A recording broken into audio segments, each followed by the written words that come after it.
Les bendiga el Señor de manera poderosa. Es una bendición que Dios me concede de llegar ante tu consideración para seguir con estos estudios del libro de Hebreos. Y hoy tenemos un tema bien hermoso que se llama Bases de nuestra salvación o Bases de la salvación, usando un texto que está en Hebreos capítulo 6, que como ustedes recordarán, viene corriendo una exhortación desde el capítulo 5 para que como creyentes maduremos espiritualmente. Y esa madurez cristiana, pues debe demostrarse o exhibirse por medio de un estilo de vida que fluya, donde se honra, glorifica a Dios y se bendice a la gente que nos rodea. Así que te exhorto a que busques tu Biblia y abras en el capítulo 6 de Hebreos. Yo voy a dar lectura de esta versión Reina Valera, desde los versos aproximadamente 9 en adelante, eh, hasta el 20, que dice así, escucha bien, dice, pero en cuanto a vosotros, oh amados, estamos persuadidos de cosas mejores y que pertenecen a la salvación, aunque hablamos así, porque Dios no es injusto para olvidar vuestra obra y el trabajo de amor que habéis mostrado hacia su nombre, habiendo servido a los santos y sirviéndoles aún. Pero deseamos que cada uno de vosotros muestre la misma solicitud hasta el fin, para plena certeza de la esperanza, a fin de que no os hagáis perezosos, sino imitadores de aquellos que por la fe y la paciencia heredan las promesas. Porque cuando Dios hizo la promesa a Abraham, no pudiendo jurar por otro mayor, juró por sí mismo, diciendo, de cierto te bendeciré con abundancia y te multiplicaré grandemente. Y abriendo esperado con paciencia y alcanzado la promesa, porque los hombres ciertamente juran por uno mayor que ellos, y por y para ellos el fin de toda controversia es el juramento para confirmación, por lo cual, queriendo Dios mostrar más abundantemente a los herederos de la promesa la inmutabilidad de su consejo, interpuso su juramento, para que por dos cosas inmutables en las cuales es imposible que Dios mienta, tengamos un fortísimo consuelo los que hemos acudido para asirnos de la esperanza puesta delante de nosotros, la cual tenemos como segura y firme ancla del alma, que penetra hasta dentro del velo, donde Jesús entró por nosotros como precursor, hecho sumo sacerdote para siempre, según el orden de Melquisedec. Qué tremenda experiencia esta que se va poniendo por el autor de Hebreos, diciendo, mira, hay que madurar, hay que seguir para adelante. No te puedes dar el lujo de estancarte en la fe y quedarte ahí y empiece a ocurrir una progresión peligrosa. De hecho, cuando vamos a Hebreos capítulo 2 y verso 1, vamos a recordar que ahí se nos advierte que es necesario con diligencia atender las cosas que hemos oído. ¿Por qué? Porque si no atendemos con diligencia esa palabra de Dios que hemos oído, definitivamente corremos el riesgo de empezar a deslizarnos.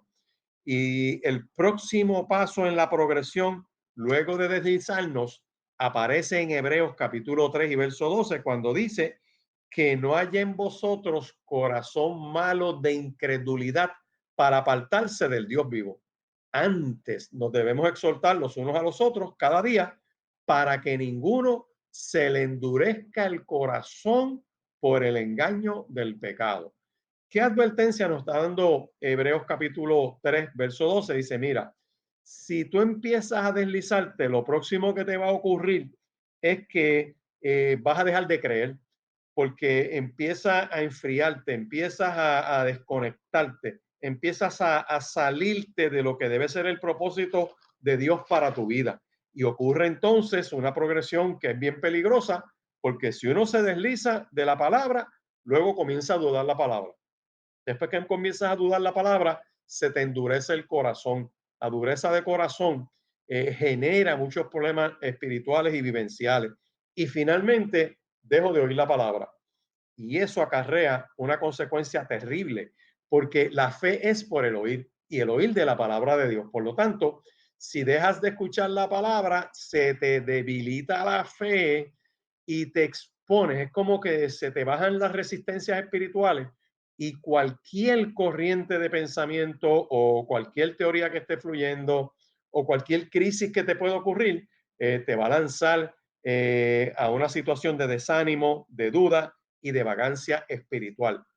De entrada les puedo decir esto. Hay quizás alguna que otra congregación donde la gente tú la ves desanimada, la ves en discusión, las ves en contienda, ves que todo es un enojo o un desánimo o un lamento. ¿Por qué? Porque empezó esa progresión peligrosa a atacar ese rebaño. Empezaron a no prestar atención a la palabra y empezaron a descuidarse y pierden la reverencia, pierden el deseo de servir al Señor. Luego se les va endureciendo el corazón, como dice Hebreos 3:12.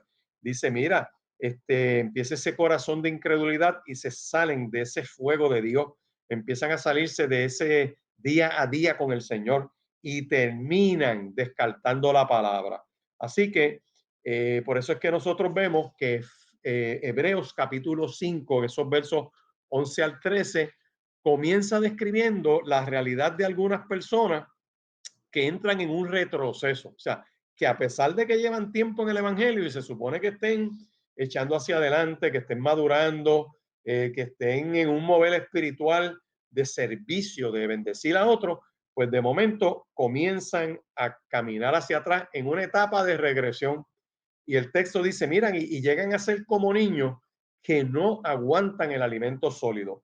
Es como de adultos se detienen y comienza una regresión que es bien, bien peligrosa. Por lo tanto, aunque es cierto que Dios nos guía hacia la madurez, también es cierto es que cada uno de nosotros debe poner de su parte y esforzarse para crecer en la vida cristiana. El autor del libro de Hebreos quiere exhortar a los hermanos a que caminen hacia esa madurez, ya que todos estamos en un proceso de crecimiento. O sea, esto es día a día y tenemos que ayudarnos los unos a los otros. Por eso es que el apóstol Pablo, él utiliza la figura del cuerpo para referirse a la iglesia. Todos somos parte del cuerpo, cada uno con una función diferente, pero nos necesitamos unos a otros y no podemos estar haciendo la misma función todos. Así que todo este recogido de advertencias que llega hasta el capítulo 5 de Hebreos, ya en el capítulo 6 se plasma con unos ejemplos y nos recuerda entonces que tenemos las promesas de Dios y que debemos mostrar fe y paciencia para apropiarnos de esas promesas, para tomar acción. O sea, apropiarnos de las promesas es que Dios me da la promesa, pero yo tengo que hacer algo para agarrar esa promesa y recibirla. Miren cómo lo dice Hebreos capítulo 6, versos 7 y 8, que dice, pero la tierra que bebe la lluvia que muchas veces cae sobre ella y produce hierba provechosa a aquellos por los cuales es labrada, recibe bendición de Dios. Pero la que produce espinos y abrojos es reprobada, está próxima a ser maldecida y su fin es el ser quemada. Aquí se nos dice que si sobre un terreno llueve mucho y este proporciona buena cosecha a sus dueños, ese terreno recibe bendición de Dios. Pero si lo único que produce son espinos y abrojos, se le considera un mal terreno y se le condena al fuego. La pregunta es la siguiente: ¿qué fruto estamos dando? ¿Qué fruto estás dando para Dios? Y esto es una de las grandes interrogantes que plantea esta epístola, no solamente esta. Yo recuerdo una predicación de Cristo que está en Juan capítulo 15, donde dice, yo soy la vid, vosotros los pámpanos, el que en mí no da fruto será cortado y echado al fuego. Eso está en el capítulo 15 de Juan, míralo bien. Y está hablando de que Dios nos poda para que demos más fruto, llevemos mucho fruto. Pero también se habla de que el que no produce fruto será cortado. Y esto es bien importante porque lo que quiero resaltar con esto es que para gozar de esas bendiciones, para agarrar esas promesas, hay que trabajar, hay que esforzarse, hay que labrar la tierra. Tenemos que ser productivos. Recuerdo que el rey Salomón en Proverbios 24, los versos 30 al 34, lo voy a leer, dice de la siguiente manera. De ahí es que yo creo que el autor de Hebreos toma esta parte del capítulo 6, versos 7 y 8 de Hebreos, para ilustrarlo con la siembra y la cosecha y el dar abrojo. Mira cómo dice ahí. Proverbios 24, 30 al 34 dice, pasé junto al campo del hombre vago, del hombre perezoso, y junto a la viña del hombre falto de entendimiento. Y he aquí que por toda ella habían crecido espinos, ortigas habían cubierto su faz y su cerca de piedra ya estaba destruida. Miré y lo puse en mi corazón, lo vi y tomé consejo. Un poco de sueño, cabeceando otro poco, poniendo mano sobre mano otro poco para dormir. Así vendrá como caminante tu necesidad y tu pobreza como hombre armado. Wow, qué clase de manifestación. Está diciendo, mira, el que no se esfuerza, el que no trabaja, el que no tiene unas disciplinas para echar mano y agarrarse de esas promesas que Dios le tiene establecido, va a terminar en un estado de ruina, va a terminar en un estado ruinoso. Por eso es que es bien interesante que desde el capítulo 5 hasta el capítulo 6, verso 8 del libro de Hebreos, se hace una advertencia para todos los que están desanimados y sin deseos de trabajar. Sin embargo, desde el verso 9 en adelante, y esta es la gran noticia, y por eso es que quiero hablar de las bases de la salvación, se dice, mira, recuérdate, amado hermano que me estás escuchando, que Dios no olvida el trabajo de cada uno, ni el amor por los demás. Cada cosa que tú haces para la obra de Dios, desde llegar al templo, desde abrirlo, desde la limpieza, desde preparar el santuario para que la gente se pueda congregar, los hermanos que trabajan en el sonido, en la transmisión, los que llegan para tocar la música, los cánticos, tener preparada todas las facilidades. Esa obra que tú estás haciendo, Dios no se olvida de ella porque Dios es justo.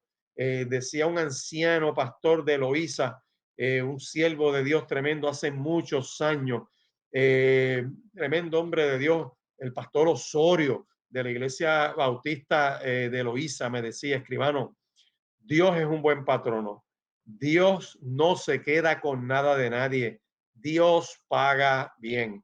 Y aquí Hebreos te dice que Dios es justo y no olvida la obra de cada uno. De hecho, en el mismo Apocalipsis dice, y oí la voz del Espíritu que decía, bienaventurados de aquí en adelante los muertos que mueren en el Señor. Sí, dice el Espíritu, descansarán de sus trabajos, pero sus obras con ellos siguen. Así que hay tantas exhortaciones en la palabra para seguir trabajando y aquí Hebreo dice, mira, anímense, no pierdan el ánimo, sigan adelante, metan mano, trabajen en la obra de Dios. Esto es bien importante porque ustedes son de los que siguen adelante, de los que maduran en el entendimiento de las cosas de Dios. Y sabes que es inútil tratar de salvarte por obra. Esto no es por obra, pero hay que obrar. No es por obras para salvarme, pero mis obras demuestran la fe que yo tengo. Y esto es la centralidad de lo que vamos a estar discutiendo en estas bases de la salvación. Dice, y ustedes son de los que están produciendo frutos propios de la salvación. Y aquí yo me atrevo a entrar en una de las controversias grandes que ha tenido la iglesia a través de los tiempos, y es sobre este issue de si se hacen obras para salvarse o no se hacen obras para salvarse. Esto no es por obras para que nadie se gloríe, pero este texto y Santiago capítulo 2 lo baja, pero categóricamente. Si tú dices tener fe en Dios, esa fe se traduce en obras, porque la fe sin obra es muerta en sí misma. Si yo agarro Juan capítulo 15, que me habla de dar fruto y que Dios me pode y que el Espíritu Santo trabaje con mi vida para cortar en mí lo que tenga que cortar para que yo produzca más fruto y mucho fruto, fruto abundante, es la progresión, es la obra de Dios dentro de lo que es mi fe y lo que es mi servicio al Señor. Pero si no produzco fruto, tengo que hacerme una pregunta, ¿de verdad que tengo fe? O sea, que hay gente que se dice ser creyente, pero su obra no demuestra que son creyentes. Yo no hago obras buenas para que Dios me ame, porque ya Dios me ama. de tal manera amó Dios al mundo, que dio a su Hijo unigénito para que todo aquel que en él cree no se pierda, mas tenga vida eterna. Pero aquí hay que ser conscientes de lo por venir y de que el creyente que sabe lo que viene del regreso de Cristo a la faz de la tierra, sabe que no se va a aburrir de ser cristiano, porque ser cristiano siempre trae algo nuevo que hacer para Dios, ni se vuelven en perezosos u holgazanes, o como se dice en un buen boricua, vagos, sino que seguirán con diligencia el ejemplo de los que por fe y paciencia heredan las promesas. Y aquí entramos en el primer fundamento de la fe que nos plantea este texto. Está ahí en Hebreos, capítulo 6, verso 13, dice, porque cuando Dios hizo la promesa a Abraham, no pudiendo jurar por otro mayor, juró por sí mismo, diciendo, de cierto te bendeciré con abundancia y te multiplicaré grandemente, habiendo esperado con paciencia. Y habiendo esperado con paciencia, alcanzó la promesa. Lo primero que tenemos que recordar como base de nuestra salvación es mirar las promesas que Dios le dio a Abraham.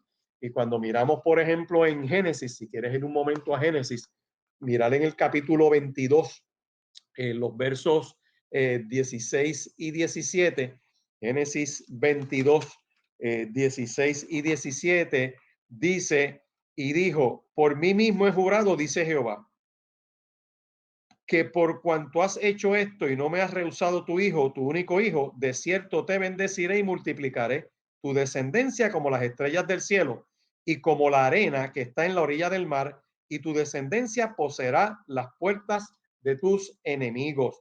En tu simiente serán benditas todas las naciones de la tierra, por cuanto obedeciste a mi voz. Oye, qué poderoso es esto. Lo primero que yo veo es como base de mi salvación, mirar la promesa que le dieron a Abraham. Así que a pesar de los defectos que él pudiera tener, a pesar de los problemas que Abraham pudo haber pasado en su vida, vemos que Dios cumplió su promesa y le nació Isaac. Y aquí yo quiero trabajar esto porque Abraham fue bendecido por la fe. Incluso no había ley cuando él estaba. La ley vino siglos después cuando Moisés. Pero tengo que leerte lo que dice Romanos, por favor. Toma esa nota, Romanos capítulo 4, versos 12 en adelante, que aunque hasta el 25, aunque son varios versículos, te los quiero leer porque tiene que ver mucho con la fe, con el creerle a Dios para que se nos cuente por justicia. Dice Abraham, pues, es ejemplo del creyente que se salva sin obedecer la ley judaica. Vemos entonces que Dios justifica por medio de la fe a los que no guardan la ley, y los que la guardan y están circuncidados pueden estar seguros de que no es esta ceremonia lo que los salva, porque Abraham alcanzó el favor de Dios por la fe solamente antes de circuncidarse. Está claro que Dios prometió otorgar toda la tierra a Abraham y su descendencia, no en virtud de la obediencia de Abraham a la ley, sino en virtud de la confianza de este en que Dios cumpliría sus promesas. Porque si los que son de la ley son herederos, van a resultar la fe y anulada, va a resultar la fe y anulada la promesa. Mas lo cierto es que cuando tratamos de guardar la ley para ganar la bendición de Dios y la salvación, nos buscamos un problema porque no podemos guardar toda la ley. La única forma de no quebrantar la ley sería no tener ninguna ley que quebrantar. Por tanto, es por fe para que sea por gracia, a fin de que la promesa sea firme para toda la descendencia, no solamente para la que es de la ley, sino también para la que es de la fe de Abraham, el cual es el padre de todo. Estoy en Romanos capítulo 4 y mira lo que sigue diciendo. Esto es lo que quieren decir las escrituras cuando expresan que Dios hizo a Abraham el padre de muchas naciones. O sea, en ti serán benditas todas las naciones de la tierra. Dios aceptará a cualquier persona de cualquier nación que crea en Dios como Abraham lo hizo. Y es una promesa del mismo Dios que hace que los muertos resuciten y que habla de los acontecimientos futuros con tanta certeza como si hubiera ocurrido ya. Él creyó en esperanza contra esperanza para llegar a ser padre de mucha gente, conforme a lo que se había dicho. Así será tu descendencia. Y no se debilitó en la fe al considerar su cuerpo, ya que estaba demasiado viejo para ser padre, ni de que su esposa Sara tuviera 90 años y por lo tanto fuera demasiado vieja para tener hijos. Tampoco dudó por incredulidad de la promesa de Dios, sino que se fortaleció en fe dando gloria a Dios. Estaba completamente seguro de que Dios podía cumplir cualquier promesa en vista de aquella fe. Escucha bien, Dios perdona los pecados de Abraham y lo declaró justo e inocente. Y la gran noticia que nos dice Romanos capítulo 4 es, y no solamente con respecto a Abraham se escribió que le fue contada esa fe, sino con respecto a nosotros, a quienes ha de ser concedida, esto es, a los que creemos en el que levantó de los muertos a Jesús, Señor nuestro. Él murió por nuestros pecados y resucitó para poder presentarnos justos ante Dios y llenarnos de todas las virtudes divinas. En esta expresión aquí podemos ver que la fórmula divina de Dios es que somos salvos por fe, por gracia, no por obras. Ahora bien, notamos que aquí hay una fórmula de fe y obras que es bien interesante. Nosotros notamos que la frase que se utiliza, habiendo esperado con paciencia, lo que significa es que se debe hacer algo. Dios le prometió, por ejemplo, a Abraham y le dice, te voy a dar una tierra nueva y te voy a dar descendencia y sal de tu tierra y de tu parentela a la tierra que yo te voy a mostrar. Sin embargo, vemos, eso fue como a los 75 años, que empiezan a pasar los años y que no es hasta los 100 años que se cumple la promesa de él tener el hijo de la promesa, porque siguiendo las sugerencias de su esposa Sara, pues entra en relaciones con Agar y tiene un hijo con la sirvienta, con Agar, pero ese no es el hijo de la promesa. Dios le da una promesa a Agar y le dice, de tu hijo haré nación grande y habrá multitudes debajo de tu hijo. Por eso se dice que Abraham es el padre de las tres grandes expresiones monoteístas, religiones monoteístas en el planeta, de los islamistas que vienen de esa comunidad árabe, de los judíos, que es el padre de la nación, y en adición a eso también los cristianos. Las tres grandes religiones monoteístas del planeta se entiende que descienden de Abraham, porque la promesa se le dio a Abraham. Y es bien importante que Dios le da la promesa, pero él tenía que hacer algo. O sea, a Dios le dio al pueblo de Israel el maná en el desierto, pero se tenían que levantar y caminar y buscarlo. O sea, hay que poner acción sobre la palabra que se nos ha dado. Y este texto lo confronta. Dios le promete tierra. Y tú sabes cuándo vino a tener su primera tierra que él posee para él, después que se muere su esposa, que ella muere y él tiene que comprarle un sepulcro. Y va a los ancianos de la comunidad donde vive y ellos le dicen, mira, tú eres bien aceptado por nosotros, no te preocupes, no tienes que comprar nada. Y dice, no, no, no, es que yo tengo que comprar el sepulcro de mi esposa. Y lo pagó como 4 veces lo que era su precio, la cueva de Macpela. Y ahí es que pudo enterrar a su esposa. Y es sumamente importante ver entonces que ya tenía más de 100 años cuando se empieza a cumplir la promesa de que tendría tierra de él. Y es interesante que fue la tumba de su esposa el primer terreno que tiene. No solo eso, ya tenía a Ismael como hijo en Agar, el hijo de la promesa era Isaac, pero él vuelve a casarse y esto es bien interesante porque esa interacción entre Dios y el hombre es la que Dios nos da un espacio, nos dice, toma esta promesa, pero tienes que ejercer tu libre albedrío, tienes que hacer algo para echar mano de esa promesa. Y cuando Sara muere, que él no solamente compra el terreno para enterrarla, vemos que después se vuelve a casar y tiene 8 hijos más. Hoy en día hay gente desanimada en las iglesias, pocos que no quieren, ¿verdad? Que están fajados ahí fuertes y un pequeño grupo siempre es el que tiene la carga con el liderato, la junta, los pastores, quizás alguna comisión de servicio y otros se están congregando, pero para recibir y se les olvida que tienen que poner en acción su fe, tienen que servir, tienen que hacer algo. La fe sin obras es muerta en sí misma. Así que vemos que el primer fundamento de esa salvación, por así decir, es cuál? La promesa. Está diciendo el autor de Hebreos, mira la promesa, mira Abraham, se salvó por la fe. Nosotros nos salvamos por la fe en Cristo, pero esa fe debe ir marcada con acción, con servicio, poniendo el ministerio que Dios ha puesto en nuestras manos a trabajar. De hecho, Primera de Corintios, capítulo 12 y verso 7 dice que a cada uno le es dada manifestación del Espíritu para provecho.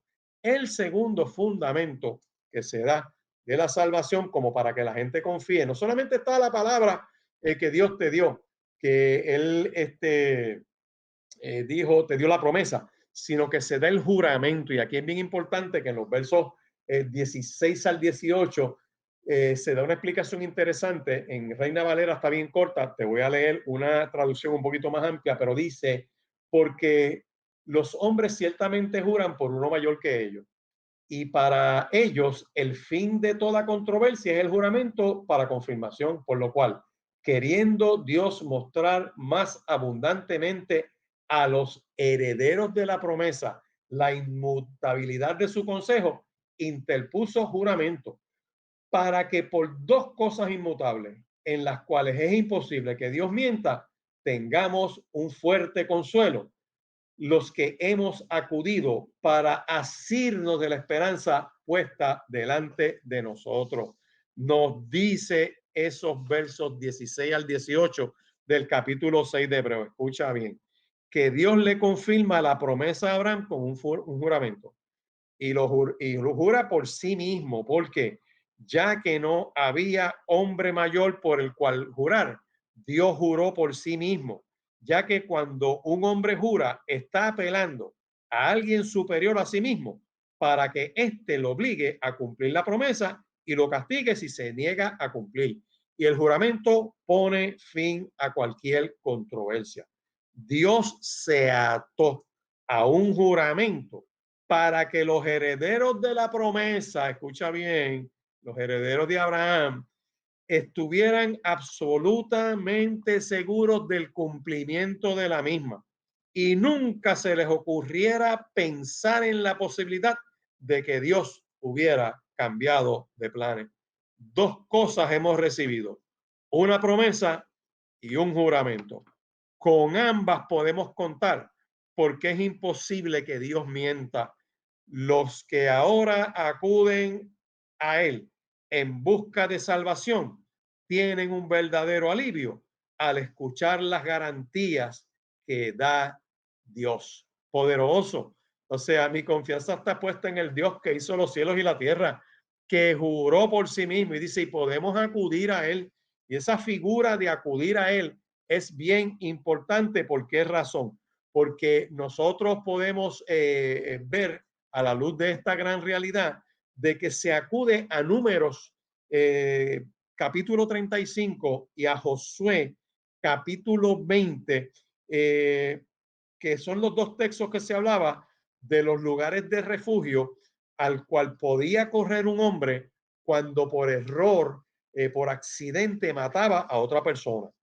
Y si tú dabas muerte por accidente a otra persona, pues como estaba la ley de ojo por ojo y diente por diente, pues hubo que hacer una provisión para que el que no tuviera la intención, o lo que dicen los juristas, el mens rea, la mente criminal de causar un daño, tuvieran una oportunidad de defenderse. Y en esos dos capítulos, lo que se da es el proceso cuando encontraban al muerto, los ancianos de la ciudad tenían que salir, investigaban el caso, si concluían que era un accidente y no un homicidio, permitían que el hombre huyera, viviera en una ciudad de refugio hasta que el sumo sacerdote muriera.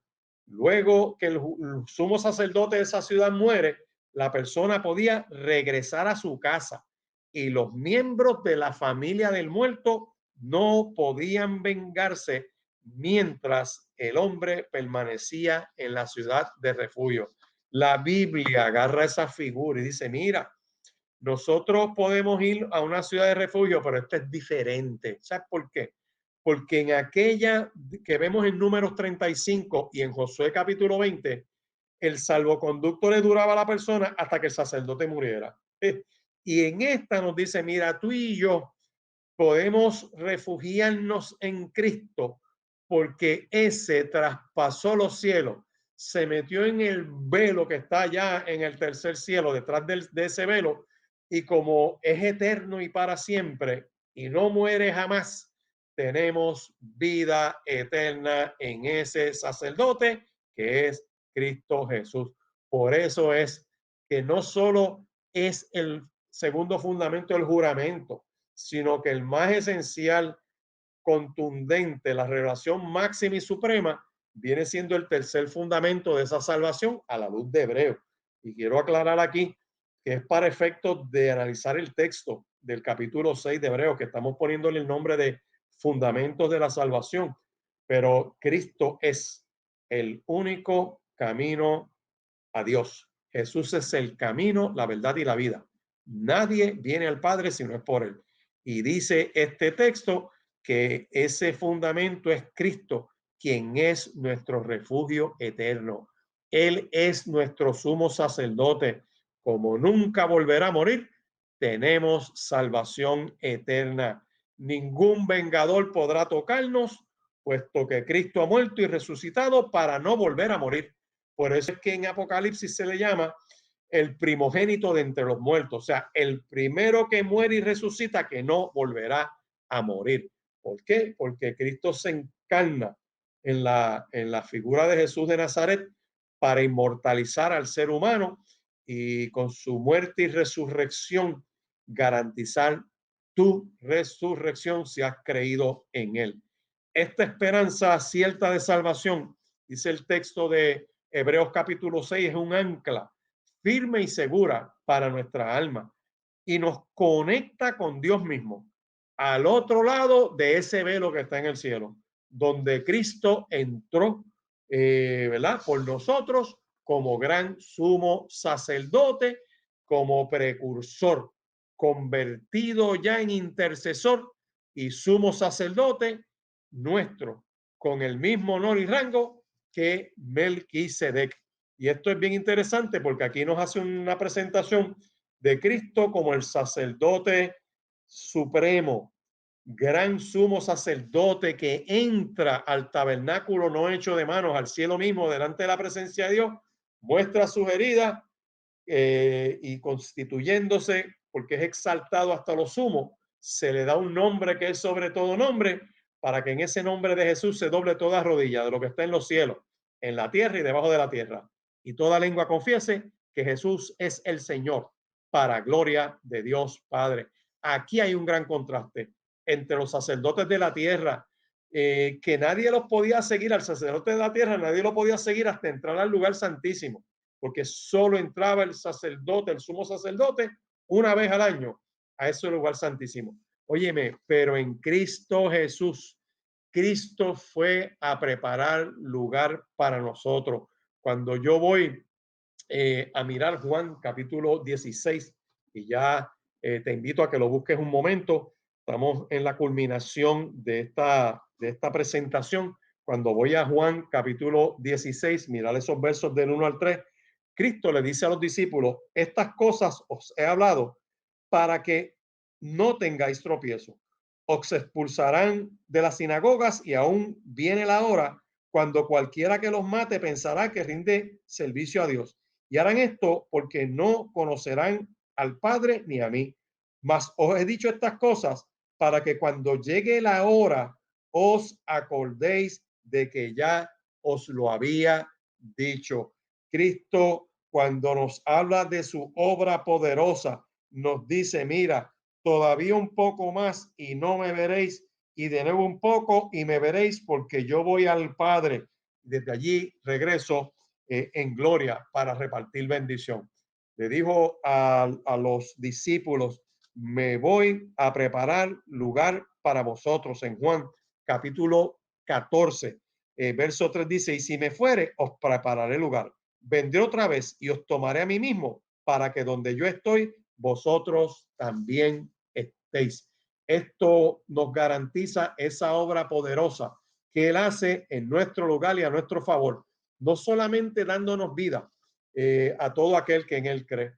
Sin embargo, Cristo siendo el gran sumo sacerdote, qué cosa poderosa, qué hermoso, está a la diestra del Padre dentro del velo en los cielos. Por lo tanto, podemos acercarnos tú y yo a ese trono de la gracia para alcanzar misericordia y oportuno socorro, a recibir allí toda la ayuda que necesitamos.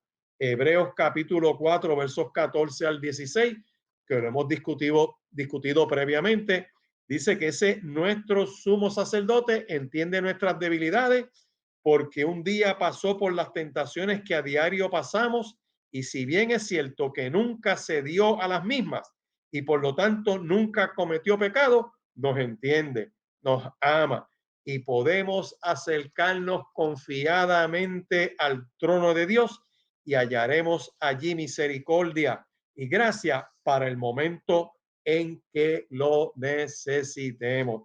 El gran resumen, el final de este estudio para toda esta exposición es que como creyentes debemos continuar esforzándonos hacia una madurez que Dios ha hecho posible para nosotros, sin deslizarnos de la palabra, sin dudar de la palabra, oyendo la palabra y dando fruto para el reino de Dios, agarrados de nuestro Señor y Salvador Jesucristo. Quiero culminar este estudio orando, pidiéndole al Dios de los cielos que bendiga tu vida, que tú puedas integrarte a esta oración y decirle, Señor, yo necesito que tú me fortalezcas. Señor, quiero mirar esa promesa que le diste a Abraham. Quiero, Señor amado, ser fortalecido en mi hombre interior por ese poder y esa gracia que tú nos das a nosotros. Señor, en esta hora quiero recordar ese juramento que hiciste por ti mismo, que no hay mudanza ni variación en ti, que no cambias de parecer. Y finalmente me agarro de Cristo, asido de ese Señor y Salvador que nos da vida eterna. Padre, te adoramos, te damos gracias, bendecimos tu nombre por todo este pueblo que está al alcance de estos medios para recibir tu palabra. Yo te pido, Dios de gloria y de poder, que podamos, Señor, mantenernos firmes sin deslizarnos, que prestemos atención, Señor amado, y que no se nos endurezca el corazón, que podamos poner en práctica esta palabra poderosa para hacer luces en medio de las tinieblas, para poder servir a otros que nos rodean, Señor, y por medio de este servicio, poner en acción la fe que alumbra a otros y los alcanza para la gloria exclusiva de tu nombre.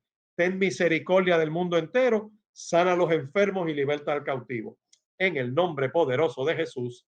Amén y amén. Dios te bendiga y Dios te guarde.